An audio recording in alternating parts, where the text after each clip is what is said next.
Boa noite, telespectadores. Estamos de volta com o nosso programa hoje conversando com Flávio Scholes, dando sequência a quase uma série, não é, aqui no Viver Bem, porque se quiséssemos, não é, Flávio, nós poderíamos aí fazer um verdadeiro seriado, não é, para televisão com o Flávio Scholes, que é esse artista plástico fantástico, conhecido no mundo inteiro, com milhares de obras espalhadas em todo o mundo, e é gente nossa aqui, das quais nós nos orgulhamos muito. O conhecimento fantástico que ele tem, e conforme nós já vimos no programa de ontem, que você poderá ver novamente aí através da internet, do nosso site ou do YouTube, nos mostrou que este conhecimento, um pouquinho dele, que para nós já vai estar sendo pelo menos 2 programas inteiros, não é, Flávio? A gente quer saber mais. Então, hoje, continuamos conversando com ele e falando um pouquinho, especialmente, Flávio, de algumas obras, né? Já falamos das obras que falam, tu já nos explicaste, contaste uma porção de histórias também lá, desde a origem de todas as coisas, inclusive do cristianismo, enfim, né, e até antes disso. Mas eu queria hoje, por curiosidade, mostrar para os nossos telespectadores, para que eles entendessem um pouquinho mais da tua obra. Por exemplo, nós temos um quadro, né, que eu achei muito bonito, que tem a história da maçã que tu falaste ontem, não é? Nós estamos com ele ali em frente e casualmente tu disseste que a maçã mordida é a Apple, né? E que tem todo um raciocínio lógico, místico, tudo misturado aí como a gente viu, não é? Porque, na verdade, nós agora somos os primatas do universo. Nós estamos na pré-história do homem no universo. 3 provas disso são os piercing, as tatuagens e as pichações dos muros. Então, olha só, isso aí é bárbaro. Então, na pré-história do homem aqui na Terra, né, como eu já falei ontem, o Adão tinha muito ciúme de Deus, ele queria ser um Deus, né? E aí, então, a cobra, vendo aquilo, chega lá e diz para Eva, leva essa maçã para o Adão morder, que se ele a morder, ele vai virar um Deus. Aí Adão morde a maçã. E agora que nós estamos na pré-história do homem no universo, a maçã mordida reaparece.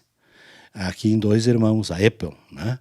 E aí, então, a internet se torna Deus Pai, o Google, o Espírito Santo e Cristo computador. O Adão, que somos nós hoje, somos deuses. E aí, então, esse é o quadro da história, né? Mas além desse quadro, tem outro quadro que eu gostaria de ressaltar, se tu me permite, sobre a bandinha. Quando os europeus vêm da Alemanha para cá em 1824, eles vêm com a Musikkapelle da Bavária, que é uma música orquestrada, mais solene. Quando eles chegam aqui no Brasil, eles veem a alegria dos negros. Eles veem a alegria dos nordestinos, dos nativos, né? Das pessoas que nasceram aqui no Brasil. Eles veem a alegria dos portugueses. Aí eles botam alegria na música e criam a nossa bandinha, que não é alemã, que é brasileira, que é o único ritmo musical do planeta Terra que tem o fator alegria. E ele não estoura por causa da tristeza do planeta. A criança que tiver dons para a música e pegar a bandinha com o background vai estourar no planeta mais que os Beatles, porque o planeta precisa de alegria. E o Brasil todo nos esquece aqui. Nós mesmos temos vergonha da bandinha, mas é o único ritmo musical do planeta Terra que tem o fator alegria. Olha, de fato, e até comentando assim, eu recebi um WhatsApp esses dias com um videozinho dizendo de uma bandinha, né, tocando, falando que é impossível não se alegrar com aquela música, não é? Olha só, tem tudo a ver com o que tu estás falando. E se o dia que eles pararem de nos marginalizar culturalmente, o Vale do Rio dos Sinos, e ver que a bandinha é realmente... Porque nós mesmos temos vergonha.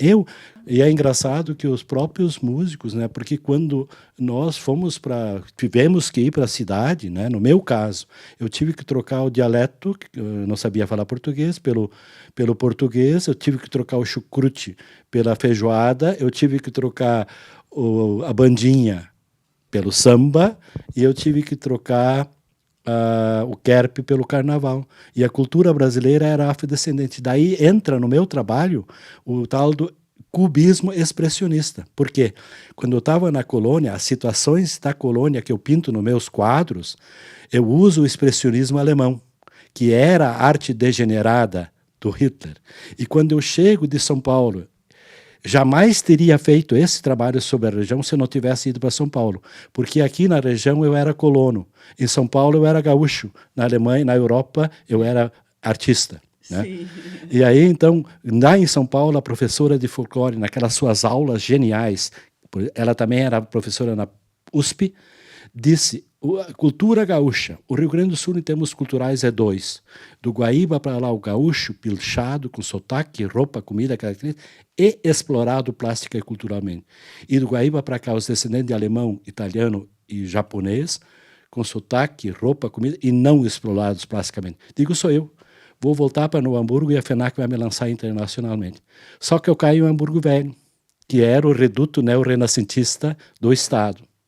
Aí, como eu vim com o expressionismo, que era arte degenerada, me aguentaram 2 anos, eu fui convidado a me retirar. Aí fui para o Travessão. Aí veio novamente os carioca e os paulistas. Né? Então, é muito interessante isso aí tudo, né? Porque as nossas coisas... O Rogério Rauber, que é outro artista, dizia: o teu mérito é ter transformado grossura em cultura. Olha só, e para quem não assistiu ontem, não é? Que pode assistir depois, essa coisa da arte degenerada, o expressionismo, que é algo que vem da alma, também se explica pela alma degenerada, né, que nós acabamos ficando depois que caímos, né, do Éden. Como, né, nós conversamos um pouco por alto ontem aí, muito bacana. Mas olha só, Cholis, tem um outro quadro que eu também achei muito bacana e que me tocou assim bastante, porque é uma situação que eu estou vivendo no momento, que é a saída de uma filha de casa. E eu achei aquele quadro, se tu não me dissesse o que é aquele quadro, eu não iria entender, né? Mas quando tu me falaste, eu achei assim, nossa, perfeito. Então a gente vai mostrar aí na tela e tu explica para nós o que é aquele coração, a casinha, o quarto, as flores, enfim, não é? Aqueles símbolos. Quando eu fui convidado a me retirar de Novo Hamburgo, então faliu o meu casamento, foi a falência, meu casamento estourou e ninguém queria vir trabalhar na casa de um artista divorciado e o pior, pobre. Aí eu tive que lavar fralda, trocar, costurar roupinha, né? E aí, então, foi bem triste isso aí, né? Foi bem triste. Mas... Eu diria, né? E o mundo realmente dá voltas. Um dia está lá embaixo e outro dia a gente está lá em cima, né? Aí um dia, assim como acontece os outros quadros também, intuitivamente eu sentei em frente a uma tela branca e eu sempre me assusto muito quando vejo aquele espaço em branco. Eu também. Mas o poder que tu tem naquele momento, né? Aquele espaço em branco depois de pintado pode durar 500 anos, né? E eu já tenho hoje mais de 8.000 quadros pelo planeta Terra todo. Volta e meia vem alguém que diz que vê um quadro meu lá e tal, né? Então, se cada quadro desses 8.000 for visto por uma pessoa mês, são 96.000 espectadores ano. Você sabe que dezenas vêm, centenas, olha, são milhões, né, de espectadores. E é a nossa história que está pegando o planeta Terra hoje. Então, sirvam nossas façanhas de modelo a toda a Terra, né? E essa história das façanhas foi muito legal, porque esses dias veio um cara aqui que ele teve ao lado do Palácio Piratini, Brizola estava lá dentro para a campanha da legalidade. Aí diz que 100.000 gaúchos largam suas esposas, seus filhos, suas propriedades e vão se posicionar ao lado do Palácio Piratini para serem bombardeados. Não, olha que loucura, né? E ninguém nos fala isso, eu acho mais engraçado, né? Então, um cara que estava lá, ele falou isso aí, né? Então, sirvam nossas façanhas de modelo a toda a Terra. Olha só, história é o que não falta aqui. História e, quem sabe, histórias também, não é? Inspiração aí para centenas de crianças nas escolas e em muitos outros lugares aí por onde quer que o Cholis circule. Mas vamos continuar falando um pouquinho de alguns quadros. Agora tem um aqui na minha frente, 2, aliás, né? Um que está escrito embaixo, Mão Santo Nas, com algumas outras coisas ali, X%, e o outro que está escrito Bonecos de Neve, que eu adorei e já saquei qual é que é ali, não é? Mas conta para nós essa. O Mão Santanás é a respeito dessa compra que a Bayer fez da Monsanto americana por 66 bilhões de dólares. E com isso ela tem agora na mão 25% das sementes do planeta Terra. 25% de todas, a quarta parte de todas as sementes do planeta Terra estão na mão da Bayer. E também, agora tu imagina, o Trump, Impressionante isso. imagina o Trump, mais 25% de sementes na mão de uma coisa só, né? Então, olha o mundinho que nós estamos vendo. Mas mesmo assim, eu acho que nós estamos deixando um planeta fantástico para nossos filhos e netos e bisnetos. Porque quando eu estava lá em 2006 na Alemanha, havia a Copa do Mundo e o Brasil poderia ser campeão. O Brasil sempre pode ser campeão, né? E Munique, e uma das sedes era Munique, e eles não sabiam nada da cultura brasileira. Aí a Secretaria de Cultura de Munique patrocinou 4 artistas. Eu, de São Paulo para baixo, representando os Racionais, um cara da literatura de cordel do Nordeste, um cineasta do Rio de Janeiro sobre misticismo negro e um fotógrafo do Pantanal sobre os bichos. Aí eu era o único pintor, me deram um ateliê lá e num dia desses veio um homem muito poderoso e entrou e perguntou se podia olhar os quadros. Não é que não podia olhar, mas não era recomendado assim. Mas eu, como ele estava muito desesperado, eu disse, pode entrar. Aí ele olhou para os quadros e disse, Cholas, os seus quadros são muito vivos. Eu disse, nem tanto que no Brasil falam que são cores meio europeias, né? Mas elas têm esperança, o senhor tem esperança? Daí eu disse, eu pensei para mim assim, na hora, é aquela coisa do Espírito Santo, né? Se eu digo que não, o cara se mata. Se eu digo que sim, eu tenho que argumentar. Aí eu fui para a raiz. Eu disse, eu nasci na vila. E lá quando tinha uma vaca, e ela fazia cocô, quanto mais cocô ela fazia, mais bonito era a flor que nascia dali. Então eu não acredito que a humanidade vai se destruir. Eu só sei que quanto maior o problema, mais legal é a solução que vem dali, daquele problema, né? Então ele disse, Herr Scholz, coisa boa que eu vim aqui. E esse outro quadro que tu gostaste são os bonecos de neve. Todos os países ricos, o grupo dos 7, são de clima frio. Uhum. E aqui no quadro é o terceiro mundista, no caso brasileiro, abraçando o boneco de neve, com o nariz empinado, mas já não se sabe quem está pedindo esmola, se é nós ou eles, porque eles precisam do ar puro. De qualquer forma, nós temos um cacho de banana para enfiar. Nossa, realmente muita coisa bacana aí, mas a gente vai voltar com você daqui a pouco, depois dos nossos comerciais.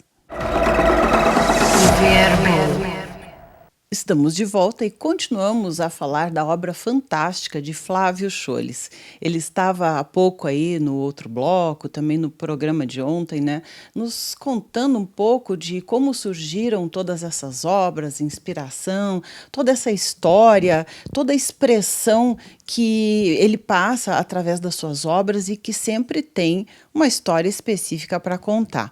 Mas um dos quadros mais conhecidos do Flávio é cheio de quadradinhos que você está vendo aí, não é? E que certamente já conhece, como eu conhecia, mas eu nunca entendi, Flávio, o que é aquele monte de quadradinho. E olha, eu vou dizer que quando eu era mais nova, eu pensava, nossa, mas um artista pintar uma tela cheia de quadradinho, né? Isso é muito fácil. É como tu falaste do Portinari, né? Que desenhava o pé torto e tu eras melhor porque sabia desenhar um pé reto, né? Então, olha, isso é muito bacana. Mas creio que as crianças devem pensar assim. Só que ele tem um nome inusitado e agora você vai entender o que são esses quadradinhos aí, né? Dá para rir um pouquinho, né, Flávio? Conta para nós. Cada série de quadros, né? Eu faço os quadros por série, né? Séries são vários quadros parecidos, mas não iguais.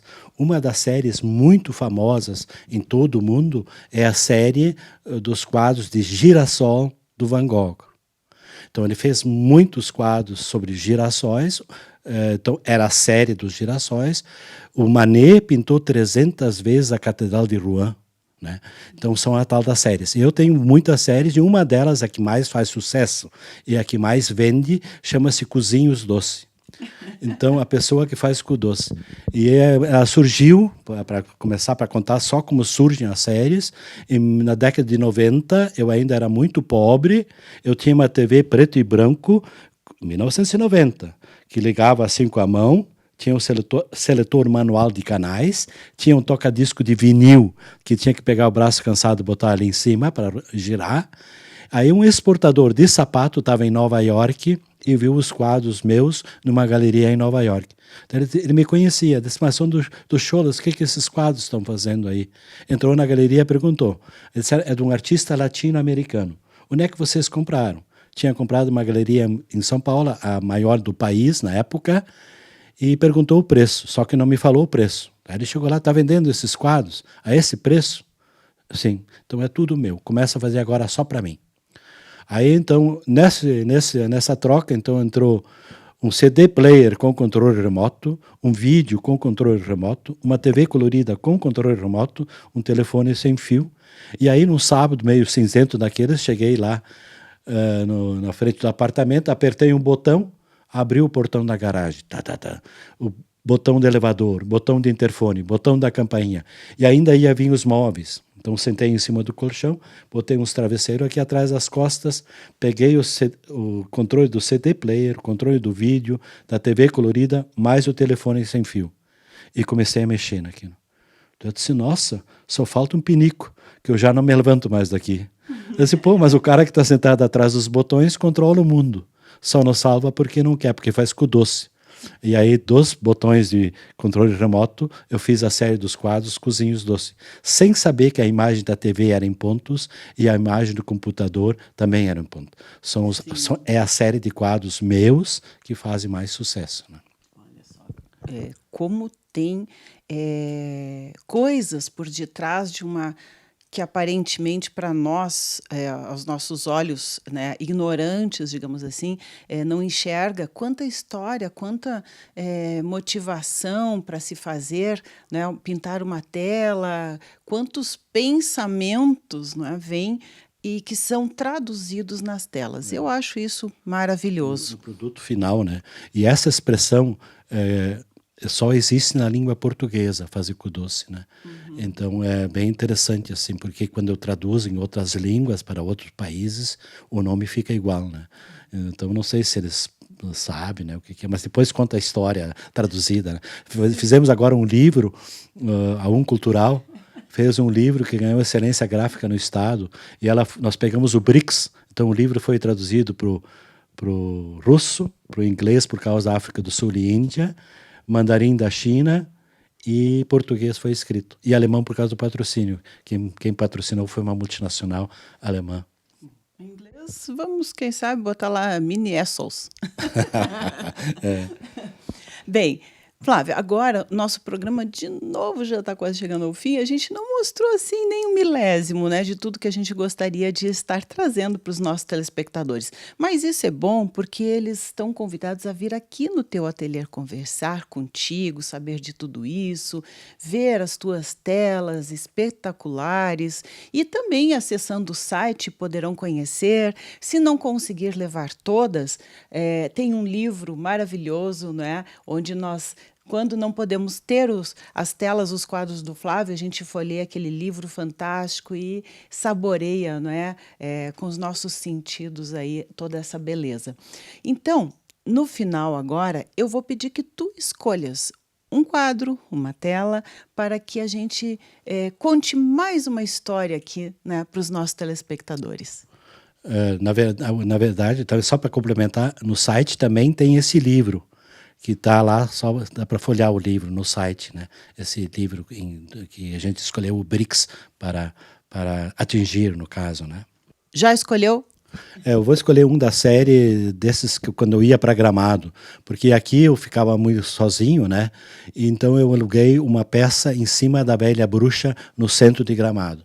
Aí eu comprei um casinho e eu ia todos os dias para Gramado de noite. E eu rezava para Deus. Eu disse, meu velho, por que eu estou indo para Gramado? Nem eu sou meio grosso, não sou tão rico. E claro que ele não respondia nada. Depois de 3 anos e meio, eu indo todos os dias e voltando para Gramado, aí eles botaram à venda lá o biombo, aí ou eu tinha que comprar ou sair. fiz a bobagem de não comprar. Saí. E quando eu saí, quando eu passei o traço embaixo, as 7 últimas séries que eu tinha feito a caminho de Gramado. E uma delas era as mães de manhã cedo esperando a condução para levar as crianças para a creche. Então elas estavam apavoradas ali, pareciam trouxa, aquelas crianças enroladas em panos, em cobertores. Aquela mãe com aquela cara de apavorado, porque aquele carro podia parar, arrancar aquele filho dos braços e levar embora. A segunda série foi das pessoas esperando. Eu levantava muito cedo, que não tinha nada para fazer de noite, né? E eu sou sozinho. Daí eu ia aí tinha aquelas pessoas na parada esperando a condução para ir para a fábrica, né? A terceira, os caras fazendo lenha para as lareiras, né? E a quarta, a caminho de Gramado, cenas a caminho de Gramado. E assim, os vendedores de pinhão. Eu fiz 7 quadros sobre os vendedores de pinhão na saída de Gramado. Uma série com 10 quadros, né, sobre os vendedores. Homenageei aquela gente, a coisa mais linda, né, os quadros dos vendedores de pinhão, né. E assim eu fiz 7 séries a caminho de Gramado. Então muitas vezes tu vê, a gente está numa situação e tu não sabe por que tu está naquilo, e quando vê, eu fiz 7 séries novas. Eu fiz 7 séries novas a caminho de Gramado, né. Bom, então, gente, né, tá aí eleito, né, não foi fácil, eu sei, porque como todos os filhos, a gente ama todos, não é? E todos são meus filhos. E é muito difícil, porque um dia desses eu fui também fazer um trabalho, uma gravação, né? E daí quando eu fui pegar o chapéu novo, né, para parecer bonito na cena, o velho disse assim: pô, no dia a dia tô eu trabalhando para ti, carregando tua careca, né, escondendo tua careca. Agora, quando vai aparecer na tela, tu escolhe outro. Poxa vida, né? Assim já vem lá da época bíblica, o filho pródigo, e vamos por aí adiante, né? Chapéus também. Bom, Flávio, foi um prazer estar contigo aqui, não é? Nesses 2 programas aí, nesses 2 dias em que a gente esteve trazendo aqui para os nossos telespectadores, não é? Enriquecerem os seus conhecimentos, a sua cultura e se deliciarem aí com a beleza dessas telas fantásticas de Flávio Scholes. Então, muito obrigada, Flávio, e até breve, se Deus quiser aí, não é? Que a gente quer estar por aqui ainda muitas vezes. E deixamos aí mais uma vez o site, o endereço, o contato. Bom, hoje em épocas de internet, né, é muito fácil acessar. Eu também quero te agradecer a oportunidade, esse poder imenso que vocês têm, é quase tão grande que nem o meu. Na verdade. Mas, não, bobagem. E é sempre legal espalhar a nossa história pelo planeta, né? Que a gente merece. Nós somos uma geração de valentes. Esse Vale dos Sinos maravilhoso, né? É verdade. Quando a gente expressa todo esse potencial, todos esses dons maravilhosos que Deus dá, não é? Está aí a obra fantástica de Flávio Scholes. E assim nós encerramos o nosso programa hoje aqui, dizendo que se você pegou esse programa pela metade ou não assistiu de ontem, eles estarão no YouTube para você acessar. E também no nosso site, enfim, né, pode assistir através da web e quantas vezes quiser aí para se deliciar com essas obras. Obrigada, Flávio, e até a próxima. Obrigado. Verbo.